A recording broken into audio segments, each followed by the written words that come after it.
Bienvenue à Coram Deo. Ta famille, ta maison, ton église. Tout comme Jésus nous l'a appris, nous voulons vivre une vie d'amour, de solidarité, de compassion. Notre but, faire que Christ soit au centre de chaque famille. Et si tout ça commençait dans ta famille?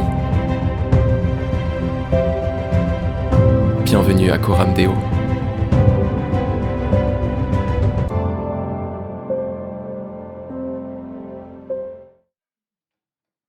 Alors ce matin, qui est prêt pour Noël? Ok. Vous fêtez pas Noël? Vous allez pas... Qui est prêt pour Noël? Qui a tout préparé ce matin? Parce que c'est dans une semaine, juste au cas où. C'est la semaine prochaine. Il y a peut-être des cadeaux encore à acheter. Pensez à acheter des cadeaux. Peut-être c'est un rappel que je fais ce matin pour quelqu'un. Et voilà, c'est la semaine prochaine. Peut-être il y en a qui ont de rien. Il faut acheter la nourriture. Alors qui est prêt à fêter la venue de notre Seigneur Jésus? Waouh! Quel privilège, quel cadeau que Dieu nous fait, son propre Fils. Quelle merveille, quelle joie sur la terre. Alors je sais que, du coup on est dans cette période de Noël, que c'est la semaine prochaine, mais ce matin, j'aimerais vous parler du Noël 2.0. Alors là, vous vous dites, qu'est-ce qu'il raconte? Il nous parle d'un truc connecté, 2.0, c'est quoi? Noël sur les réseaux, Pas du tout. Parce que si Noël, c'est la venue de Jésus-Christ sur terre, il y a une autre réalité qui existe, c'est qu'il va revenir. Jésus est venu, mais il va revenir. D'où le Noël 2.0. Noël 1, Jésus est venu. Noël 2.0, Jésus revient. Jésus revient. Alors ce matin, j'aimerais vous exhorter, vous mettre en alerte, parce que notre Seigneur Jésus va revenir. Il revient, c'est réel et c'est concret. Alors, ce que j'aimerais qu'on fasse, c'est qu'on puisse plonger nos regards dans la parole de Dieu. Et qui de mieux que Jésus pour parler de son propre retour? Pas vrai? Donc, je vous propose d'ouvrir votre Bible pour ceux qui ont des Bibles encore. Je me bats avec le fil. Tout va bien.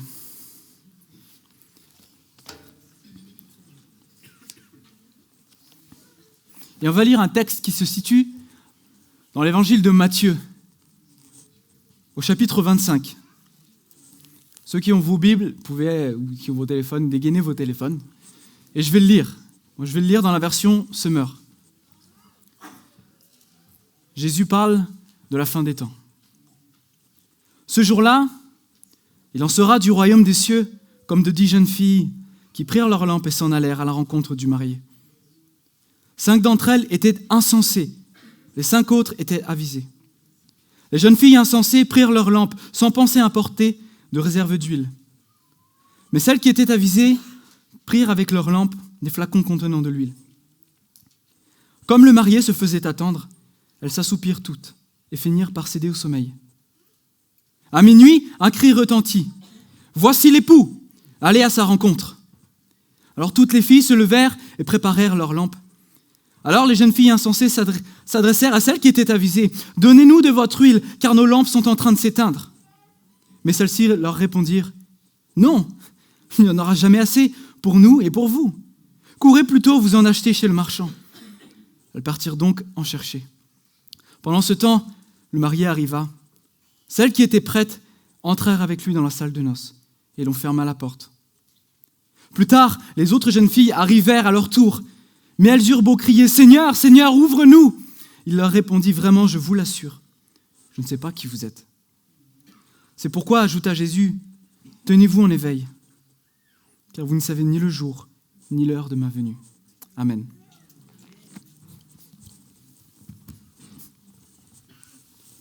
Je vais arrêter de me pencher.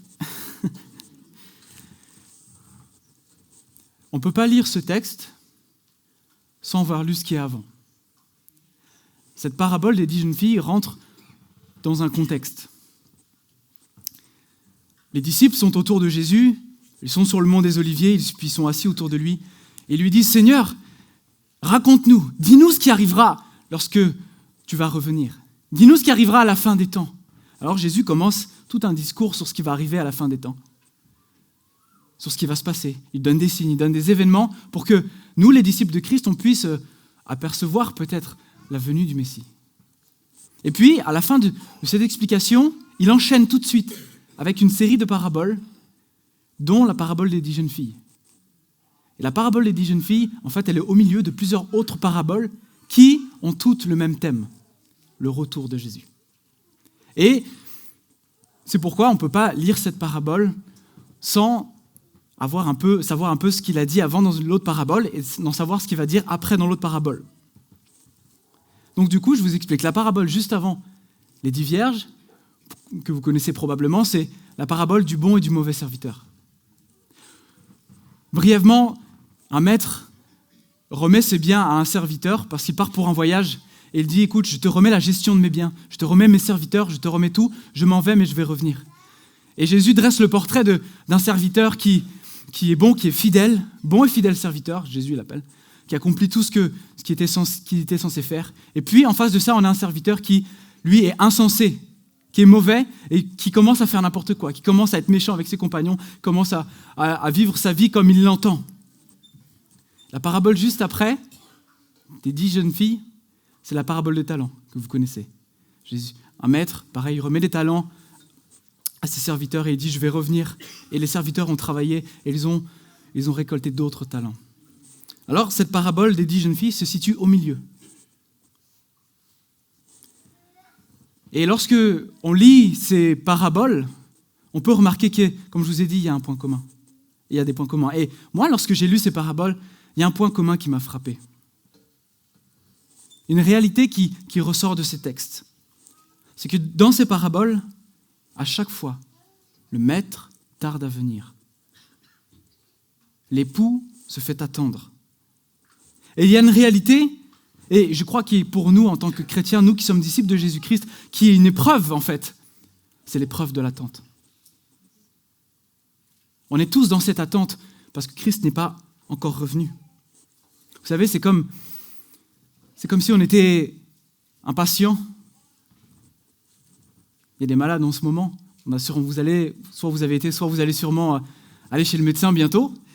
Et on est dans cette salle d'attente et on est là et puis c'est difficile d'attendre. C'est difficile parce que, surtout quand on est malade, on souffre, on a des maux de tête, on n'est pas bien. Et qu'est-ce qu'on attend ? On attend la venue du médecin. On dit, quand est-ce que le médecin va venir ? Parce que c'est mon tour.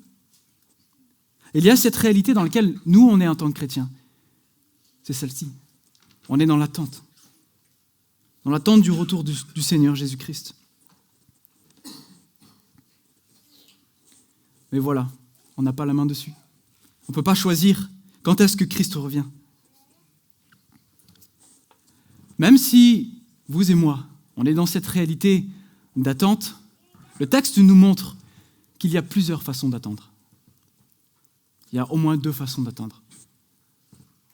Le texte nous dit qu'il y a 2 types de vierges. Les vierges folles, insensées, et les vierges qui étaient sages et sensées, avisées. Alors on a d'une part les vierges folles, ou insensées. Alors j'ai regardé la définition d'insensé. La définition d'insensé, c'est contraire au bon sens.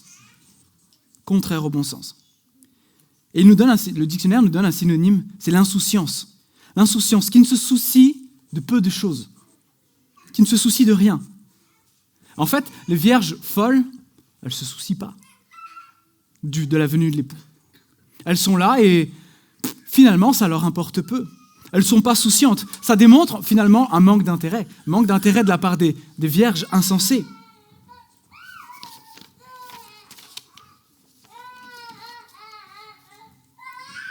Elles n'ont pas fait le nécessaire. Parce que lorsque l'époux est venu, elles se sont retrouvées bredouilles, quoi.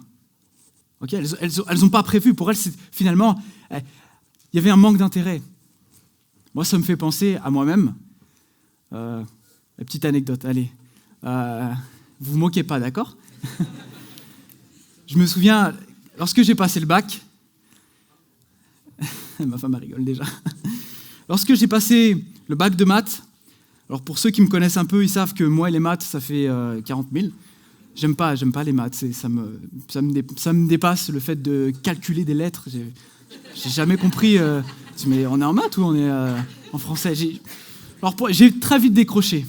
À tel point que lorsque j'ai passé mon bac de maths, j'arrive à mon bac de maths, je rentre dans la salle, et puis je me dis, purée, je sais pas, il y a quelque chose qui est bizarre. Je m'assois et je dis, j'ai l'impression d'avoir oublié quelque chose. Puis je sors mes affaires, je sors ma trousse, mes stylos, machin, je fais ma calculette. Je suis arrivé au bac de maths sans calculette. Je ne sais pas si vous imaginez qu'est-ce que... Au bac de maths sans calculette. C'est difficile. Et en fait, j'avais tellement peu d'intérêt pour les maths que je ne m'étais pas préparé au bac de maths. Je suis arrivé sans rien, sans ma calculatrice. C'est fou. Je veux pas que vous me ressortiez ça après, hein, attention. Hein. J'ai eu mon bac. Merci Seigneur. Au rattrapage, mais je l'ai eu. Les vierges folles, c'est ça en fait. Elles ont peu d'intérêt. Et elles ne s'attendent pas au retour et à la venue de l'époux.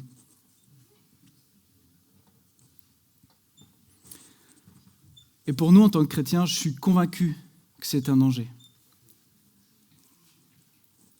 C'est un danger lorsque, en tant que chrétien, on ne s'attend même plus à la venue du Seigneur.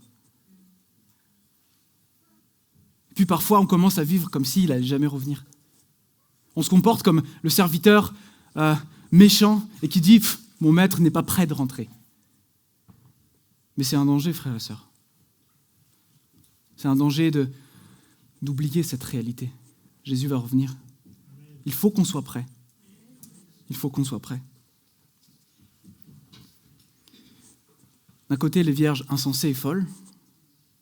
Et puis de l'autre côté, on a les vierges sages, les vierges sensées.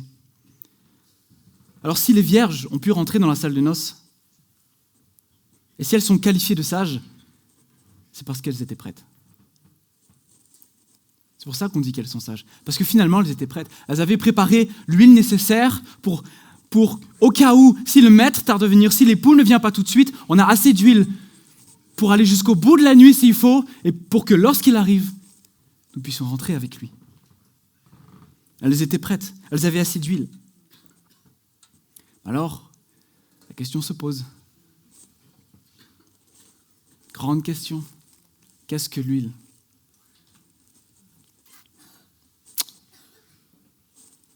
Je vais vous décevoir, peut-être ce matin, mais Jésus ne nous le dit pas.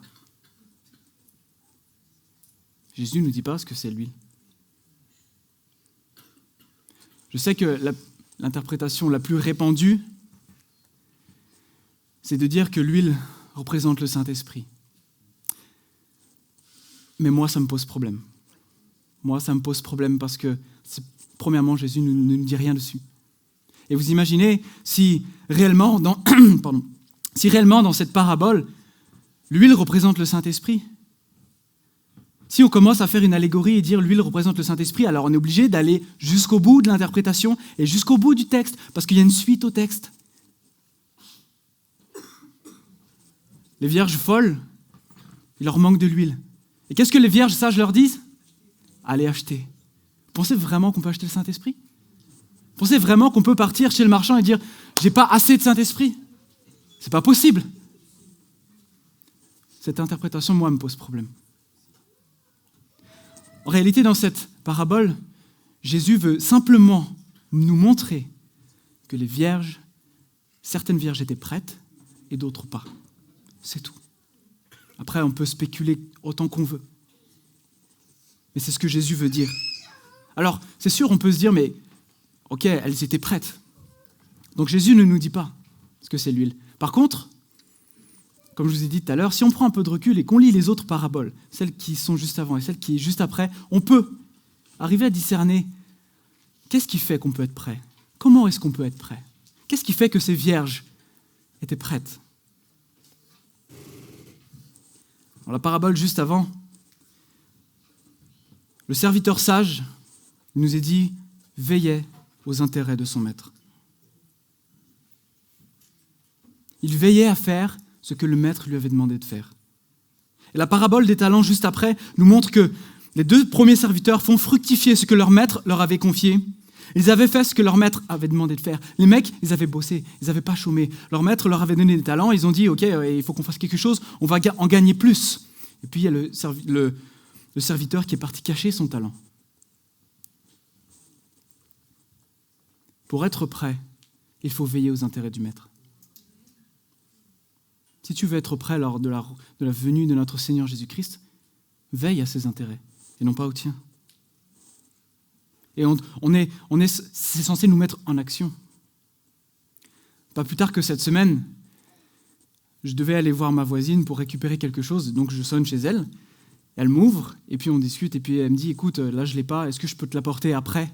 Je viendrai dans la soirée, je sonnerai chez toi et je te l'apporterai. » Je lui dis « Il n'y a pas de problème, c'est très bien. » Donc je remonte chez moi, et avec cette information, la maison était un peu en désordre et tout. Donc qu'est-ce que j'ai fait ? J'ai commencé à ranger, j'ai commencé à préparer son arrivée, j'ai commencé à me dire « Ok, elle va venir tout à l'heure, il faut que les chaussettes soient rangées, il faut que tout soit propre. » J'ai commencé à tout nettoyer en fait. Pourquoi ? Parce que je savais qu'elle allait arriver. Et je ne pouvais pas me permettre d'accueillir quelqu'un chez moi alors que ce n'était pas rangé, et que ce n'était pas propre, et que ce n'était pas en ordre. Bon, finalement, elle n'est jamais venue.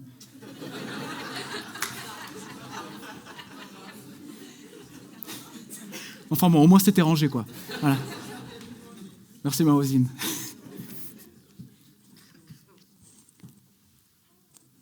Si tu veux ressembler à une vierge sensée, prépare-toi, prépare l'arrivée du maître et veille sur ses intérêts.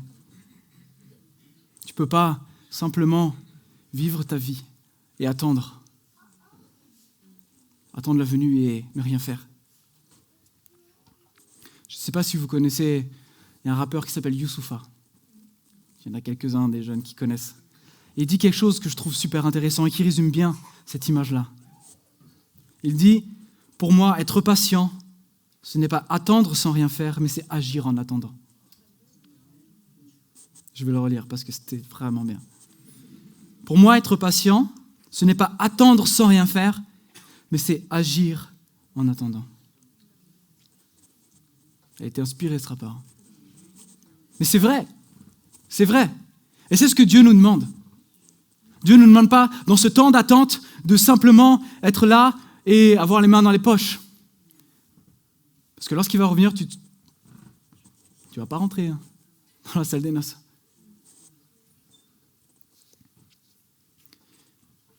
Il y a une autre réalité qu'on peut voir dans ce texte et qu'on peut voir dans chacune des paraboles de Jésus. Ces vierges étaient prêtes à rentrer dans la salle.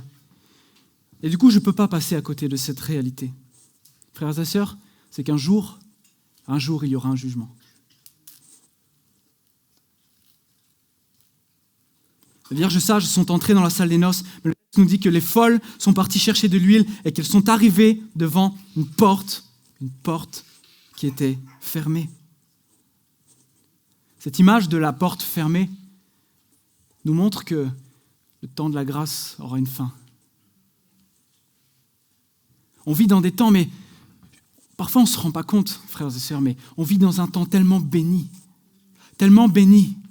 On vit dans un temps de la grâce, mais un jour ce temps aura une fin.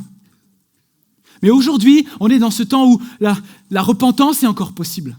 On vit dans un temps où le pardon est encore possible, où le fait de faire de meilleurs choix est encore possible pour pouvoir rentrer dans cette salle des noces. On vit dans un temps où la rédemption est possible, mais un jour, la porte sera fermée. Et la grâce, le temps de la grâce sera fini. Le jour du jugement, frères et sœurs, il arrive. Et il va être terrible. Il va être terrible pour ceux qui ne sont pas prêts. Il va être terrible pour ces vierges insensées, pour ceux qui ne veillent pas aux intérêts du Maître, pour ceux qui se préoccupent plutôt de eux-mêmes plutôt que du royaume de Dieu. Faites du royaume de Dieu votre priorité première. Et toutes choses vous seront données par-dessus. Si tu veux être prêt, c'est ça. Pour toi, qui est à Christ. Les mauvais serviteurs seront jetés dehors. Il nous est dit, là où il y a des pleurs et d'amers regrets, des grincements de dos, des grincements de dents et de dos aussi. crois qu'il nous faut tout faire pour échapper à ce jugement. Il faut accepter d'être les derniers dans ce monde. Il vaut la peine de couper son bras s'il est pour nous une occasion de chute, d'arracher son œil s'il est pour nous une occasion de chute. Il vaut mieux rentrer dans la vie, dans la salle des noces, dans la vie éternelle, diminuer, plutôt que de ne pas y rentrer. Et elle est là, cette réalité, frères et sœurs. C'est que Jésus revient. Le retour de Jésus sur un jour de tourment pour beaucoup de personnes. Si ça, c'est une réalité à laquelle aucun de nous allons échapper, autant vous que moi. On va tous, à un moment donné, passer devant le grand juge, devant le jugement de Dieu. Un par un, il n'y aura pas notre frère, il n'y aura pas notre père, il n'y aura pas notre mère, il n'y aura personne. On sera chacun face à face avec Dieu. Alors es-tu prêt? Es-tu prêt à faire face à ce jugement? Comment est-ce que tu attends? Est-ce que tu attends de la bonne manière? Et je m'adresse aussi à vous, chrétiens, parce que souvent, en tant que chrétien, on se dit, bon, c'est bon. On n'y pense plus parce que c'est bon, on est sauvés. Mais je m'adresse à vous. Il ne suffit pas de dire « Seigneur, Seigneur ». Ces vierges folles sont arrivées, elles se disent « Seigneur, Seigneur, ouvre-nous ». Elle dit « Mais je ne vous connais pas ». Et pourtant, elles étaient avec les autres. Et pourtant, elles étaient censées rentrer dans la salle. Mais la porte était fermée. Et c'était trop tard.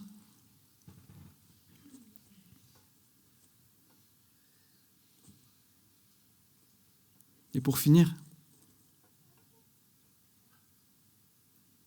nous sommes dans l'attente. Toi qui es dans l'attente, nous qui sommes dans l'attente. Veillons à la manière dont nous attendons. Attendons avec sagesse. Soyons avisés, soyons sensés. Mettons toutes les possibilités, toutes les choses tous les moyens de notre côté pour pouvoir faire face à cette porte fermée et à ce jugement de Dieu. Alors ce matin, si tu n'es pas prêt, je vais t'inviter, dans les instants qui vont suivre, à simplement prier et à te remettre en question. Que tu puisses peut-être te dire, mais est-ce que je veille aux intérêts de mon maître? Est-ce que je suis comme ce bon serviteur? Est-ce que lorsque le maître, même s'il tarde à venir, est-ce que lorsque le maître va revenir, il me trouvera en train de travailler? Est-ce qu'il me trouvera avec des talents en plus? Ou est-ce que je serai retrouvé bredouille parce que j'ai commencé à faire ma vie, à boire avec les ivrognes, à frapper mes compagnons, à maltraiter?